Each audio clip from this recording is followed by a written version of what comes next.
สวัสดีเพื่อนๆเนาะวิดีโอนี้เขาจะมาสอนวิธีการบายพาสหรือว่าวิธีการปลดล็อก iPhone นับตั้งแต่ iPhone XS XR 56 55 Pro Max เนาะก็คือเขาสามารถบายพาสแบบ Wi-Fi ได้เนาะโอเคเดี๋ยวมันจะมาเฮ็ดให้เบิ่งเป็นตัวอย่างเนาะเขามี2เครื่องนี้ยังบ่ทันได้ลงทะเบียนปลดล็อกเนาะแต่ว่าเครื่องนี้เขาลงทะเบียนปลดล็อกแล้วเดี๋ยวเขาจะมาปลดให้เบิ่งมาบายพาสให้เบิ่งเนาะเผื่อคนที่บายพาสลงทะเบียนบายพาสแล้วเจอปัญหาเนาะเพราะว่าเขาก็เจอปัญหาคือกันนะเดี๋ยวเขาจะเครื่องเขาล้างมาแล้วเดี๋ยวจะเชื่อม Wi-Fi ก่อนแป๊บนึงเนาะภาษาอังกฤษก็ได้เนาะเสียบ Wi-Fi แป๊บนึง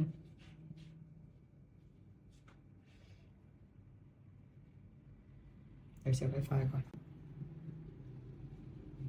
เสียบ Wi-Fi แล้วมันจะเด้งมาติดล็อกหนาแบบตัวนี้เนาะติดหน้าไอ้ข้าวเนาะรอมันเสียบ Wi-Fi เลยมันจะเด้งมาแป๊บนึงนะนี่เนาะมันจะติดหน้าไอ้ข้าวเนาะก็คือกดไปต่อก็ได้เนาะเข้าใจนะแต่ว่าเครื่องนี้เขาลงทะเบียนแล้วเนาะให้เบิ่งในหน้าเว็บก่อนว่าเขาลงทะเบียนวิธีการลงทะเบียนเนาะเดี๋ยวเขาจะบอกเนาะเดี๋ยวเขาจะเปิดตัวนี้เปิดเป็นตัวอย่างก่อน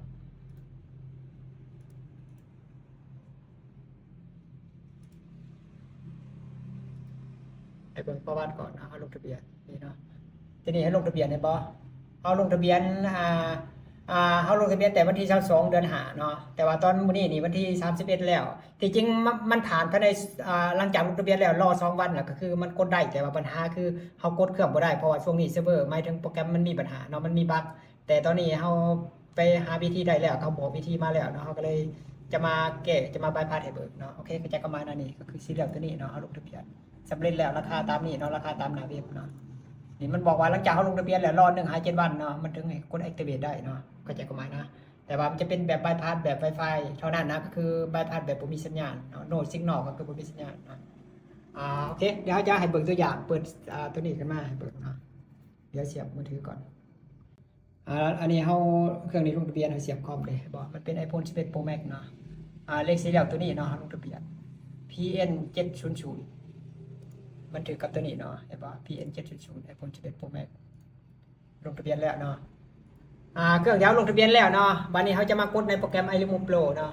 วิธีการก็ให้โหลดโปรแกรมมาก่อนเนาะพิมพ์ในเว็บว่า iRemove Pro เนาะเข้าไปใน iRemove Pro เรากันนะเดี๋ยวเราเลือกตัวนี้เนาะ iRemove Pro Premium Edition เนาะเวอร์ชัน 4.1 ตอนเราลงทะเบียนเนี่ยเป็นเวอร์ชัน 4.0 ตอนนี้ 4.1 คลิกเข้าไปในเว็บเนาะในลิงก์มันแล้วก็ปิดไว้ที่เวลาแล้วก็ดาวน์โหลดโปรแกรมเนาะโหลดมาแต่ว่าเขาโหลดมาแล้วเนาะโหลดมาแล้วก็แตกไฟล์เนาะเดี๋ยว4.1โหลดมาแล้วแตกไฟล์เปิดตัวนี้ขึ้นมาแล้วก็คลิกครัวเลือกรันแอดเนาะรอโปรแกรมเปิดนี่เนาะเราโปรแกรมมันเปิดขึ้นมาแล้วก็มันจะเช็คมือถือของเฮาเนาะว่าถ้าว่าคนที่บ่เคยลงทะเบียนมันจะเช็คว่าเครื่องรองรับหรือบ่รองรับถ้ารองรับแล้วค่อยลงทะเบียนถ้าว่าไผที่ลงทะเบียนแล้วเนาะเวลาเฮาเลื่อนไปในปุ่มตัวที่เฮาบอกนี่ก็คือคำว่า activate นี่มันให้กดก็คือเฮาลงทะเบียนแล้วเนาะถ้าว่าไผยังอยู่ในขั้นตอนการลงทะเบียนหรือว่าลงแล้วแต่ว่ามันยังบ่ทันได้อยู่เขาบ่ทันได้อนุมัติเวลาเฮาเลื่อนไปปุ่มนี้มันก็จะบ่ให้กดเหมือนกันเนาะกับคนที่บ่ทันได้ลงมันจะบ่ให้กดเนาะหรือว่าคนที่ลงแล้วยังบ่ทันได้อนุมัติก็คือยังกดตัวนี้บ่ได้มันจะเขาเลื่อนไปมันจะบอกกับพริบแบบนี้เนาะเดี๋ยวเขาจะยกตัวอย่างให้เบิ่งก็ได้เนาะถอดเครื่องนี้ออกเดี๋ยวเขาจะเชื่อมเครื่อง iPhone 10ตัวนี้ให้เบิ่งเนาะจะได้รู้ว่าเขาบ่ทันลงทะเบียนมันเป็นอะไรเนาะ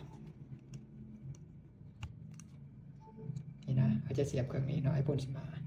นี่เนาะเรามันเซ็กนะ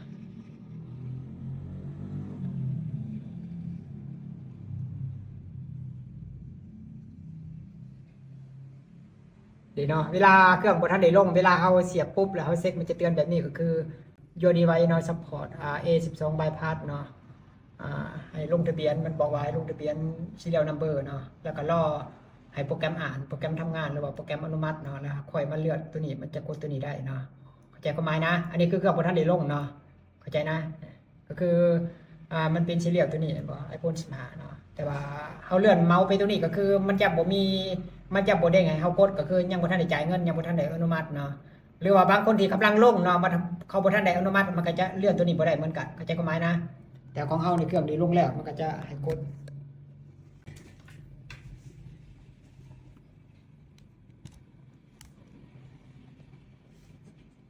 นี่เนาะส่วนเครื่องนี้ลงแล้วเนาะรอตัวอันน่ะ PN 700เนาะรอมันเช็คอีกรอบ เด็กมันก็จะให้กดได้เนาะวิธีการบายพาสเขาแค่กดตัวนี้เนาะกดตัวนี้แล้วก็รอโปรแกรมมันทำงานแบบเมื่อก่อนคือรอโปรแกรมมันทำงานมันสำเร็จก็คือเขาเครื่องได้ แต่ว่าตอนนี้มันมีบั๊กเนาะเขากดตัวนี้มันบ่ได้เดี๋ยวเขาจะกดให้เบิ่งเป็นตัวอย่างก็ได้เนาะมาเบิ่งเนาะมาเบิ่งในเครื่องเชื่อม Wi-Fi นะมันอยู่หน้านี่แล้วก็กดในโปรแกรมเข้าไป activate เนาะมือถือมันจะเข้าเครื่องได้เนาะแต่ว่ามันจะบ่ผ่านนี่ให้บอมันจะเด้งได้ให้เขากดเข้าเครื่องก็ได้หรือว่ารอมันเข้าเองก็ได้รอนะโปรแกรมมันจะเป็นนะเห็นอยู่ที่เนาะเดี๋ยวจะไปใกล้ๆ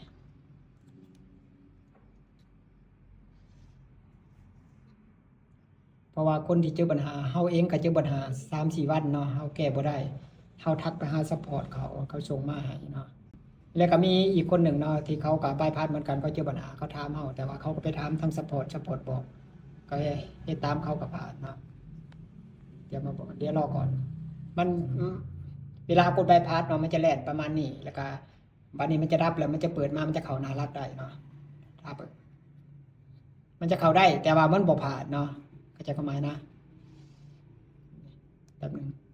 เดี๋ยวมันจะเด้งมาหน้านี่เดี๋ยวโปรแกรมมันเตือนกับสร้างมันแค่กดตัวนี้แล้วก็กดใหม่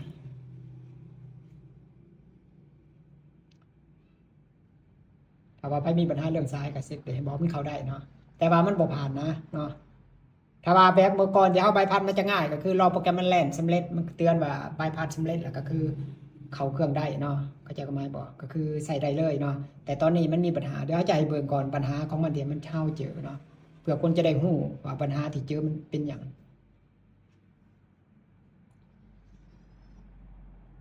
อันนี้เขาเริ่มใหม่เนาะกดใหม่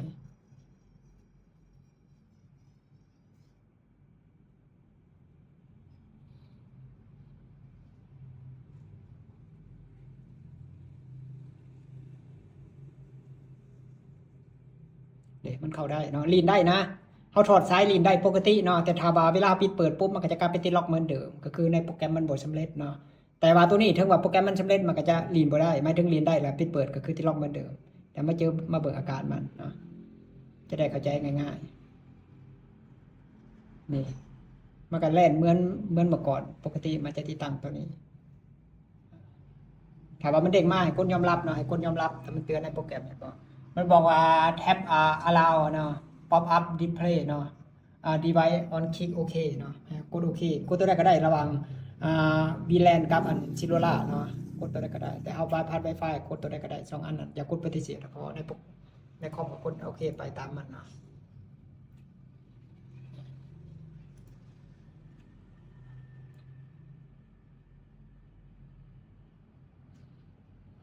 นี่ถ้าว่ามันเตือนตัวนี้เนาะ VPN ให้เขากด allow เนาะยอมรับถ้าว่าเขากดปฏิเสธมันก็จะบ่ได้เนาะต้องเลยถอดไมค์กดใหม่เนาะฉะนั้นต้องกดยอมรับแต่ว่ายอมรับกับบ่ได้นะแต่มันเจออาการแถวบอกมันจะปิดเปิดประมาณ2 ครั้ง 3 ครั้งเนาะอันนี้ครั้งที่2เดี๋ยวเขาจะมาบอกวิธีแก้เนาะแต่ว่าตัวนี้ให้เบิ่งอาการนี้มันเขาเจอก่อนและการทุกคนที่บายพาสก็อาจจะเจออาการนี้เนาะมาเบิ่งอาการก่อนเนาะปกติถ้าว่าแบบเมื่อก่อนแบบเขาบายพาสเมื่อก่อนก็คือปล่อยตามนี้รอบโปรแกรมมันสำเร็จเนาะก็คือสมบูรณ์แบบบายพาสสมบูรณ์แบบแต่ตอนนี้ก็คือบ่เนาะก็คือมันจะบ่เป็นแบบนั้นก็คือมันอาจจะเกิดจากบั๊กบ่หรือว่าใดบ่แน่ใจเนาะเด้มันปิดเปิดมากอะมันยังเด้งมาแล้วมันจะเข้าเครื่องได้แป๊บนึงเนาะรอมันปิดเปิดอีกรอบเนาะนี่ใกล้สำเร็จแล้วเนาะสังเกตบานี้มันจะปิดอีกบานี้เห็นบอกในโปรแกรมนี้สำเร็จแต่ว่ามือถือเขามันปิดเปิดมากเนี่ยคือมันติดล็อกเข้าใจบอกปกตินี่มันในโปรแกรมเขานี่มันสำเร็จเนาะแต่ว่าในมือถือเขานี่มันปิดเปิดมานี่มันต้องเข้าได้แต่ตอนนี้ก็คือมันสำเร็จก็จริงในโปรแกรมแต่ว่ามือถือปิดเปิดมามันจะกลับไปหน้าที่ล็อกหน้าที่ข้างอัปเดตกี่นี่เนาะเดี๋ยวมาเปิดตัวอย่างมันเนาะท่านผู้ชมจะได้รู้ว่านี่ก็คืออาการที่เขาบอกเนาะสำหรับคนที่เจออาการนี่นะเนาะเด้บอกในโปรแกรมสำเร็จแต่ว่ามือถือเฮานี่ปิดเปิดมาปุ๊บนี่มันจะมาหน้านี่เนาะก็คืออันบ่ได้เนาะก็คือบ่ผ่านเนาะก็จะประมาณนะเฮากดไปเองก็บ่ได้เนาะมันก็จะค้างอยู่หน้านี่ตลอดแล้วมันก็จะเตือนว่าเป็นนู่นเป็นนี่เนาะก็คือถอดสายเสียบใหม่ก็บ่ได้เนาะหรือว่าเฮาถอดออกก่อนที่มันจะรีสตาร์ทแล้วเวลาเฮาใส่ไปแล้วเฮาปิดเปิดเครื่องมันจะกลับมาหน้านี่เหมือนเดิมก็คือที่ล็อกเหมือนเดิมเดี๋ยวเขาจะมามีวิธีแก้ในคลิปต่อไปเนาะเพราะมันจะยาวเกินไปเนาะมาเบิ่งคลิปต่อไปเขาจะบอกวิธีแก้เนาะสำหรับคนที่บายพาสแล้วเจออาการนี้นะเนาะ แต่ว่าเขาจะบายพาสใหม่เนาะหลังจากเขาบายพาสตัวนี้แล้วมันค้างหน้านี้แล้วก็คือเขาจะบายพาสใหม่เขาก็ต้องได้ล้างเครื่องอีกรอบเนาะฉะนั้นเราต้องล้างเครื่องใหม่เนาะแต่ว่าในโปรแกรมนี้มันบอกว่าสำเร็จเนาะแต่ว่ามือถือมันค้างหน้านี้ย้ำนะเนาะเขาจะบอกวิธีแก้ปิดปิดตัวนี้ไปเนาะแล้วก็เปิดซ้ำ YouTube เขาจะต้องล้างใหม่เนาะล้างเครื่องอีกรอบเพราะว่ามันจะกดโปรแกรมบ่ได้เลยมันจะบล็อกเลยเนาะหลังจากนั้นให้เฮามาได้ตัวนี้เนาะโหลดเฟิร์มแวร์มาเวอร์ชันล่าสุดก็คือ 18.5 แล้วก็ติ๊กเลือกแบบลากเนาะแล้วก็กดลากใหม่รอให้มันสั่งแฟตเครื่องนี้อีกรอบลากใหม่แล้วเฮาค่อยมาบายพาสรอบที่2เนาะจะไปเบิ่งคลิปต่อไปเนาะเดี๋ยวเฮาจะมาบอกวิธีการแก้มันเนาะเผื่อคนที่เจออาการที่บายพาสแบบเฮานี่แหละเจออาการหรือว่าไผที่เคยบายพาสมาก่อนอยากมารีบายพาสคืนเนาะก็เจออาการนี้เนาะเพราะว่ารอบบายพาสรอบนี้มันจะเจออาการนี้แทบทุกคนให้แก้ตามเฮาเนาะในคลิปต่อไปโอเคผมจะยาวเกินไป